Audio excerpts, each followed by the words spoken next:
విశ్వాసుల జీవితంలో అది వారికి ఉన్నటువంటి మందకొడితనాన్ని తొలగిస్తుంది. అగ్ని ఏం చేస్తుంది?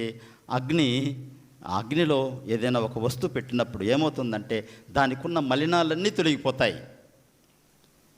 ఒక ఇనుప ముక్కను మరొక మంచి ఉపయోగపడే వస్తువుగా చెయ్యాలి అనుకుంటే ఆ బ్లాక్ స్మిత్ ఏం చేస్తాడు? కొలిమిలో ఆ ఇనుప ముక్కను అగ్నిలో పెడతాడు. ఆ అగ్నిలో పెట్టినప్పుడు దాన్ని బాగా కాలుస్తాడు. అది బాగా పూర్తి ముదురు ఎరుపు రంగులోకి వస్తుంది.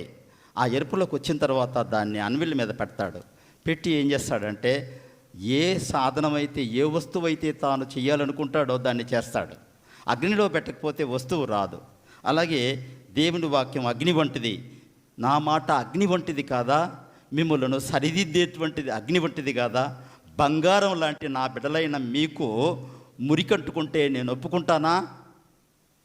నా శిలువ రక్తం చేత విమోచించుకునేటువంటి నా ప్రజలు, నా స్వాస్థ్యమైన నా జనులైన నా కుమారులు కుమార్తెలైన మీకు మురికంటుకుంటే, చీలుమంటుకుంటే, రస్ట్ అంటుకుంటే నేను ఊరుకుంటానా?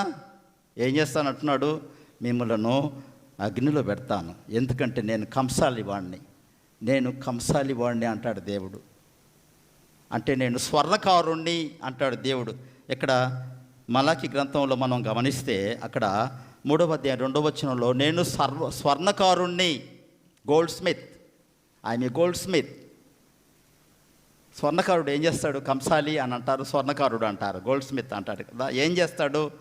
ఒక పాత వస్తువు, బంగారు వస్తువుకు అది చాలా పాతబడిపోయి ఉంటుంది. దానికి మళ్ళీ మెరుగులు రావాలి అని అంటే దాన్ని నిప్పులు పెడతాడు.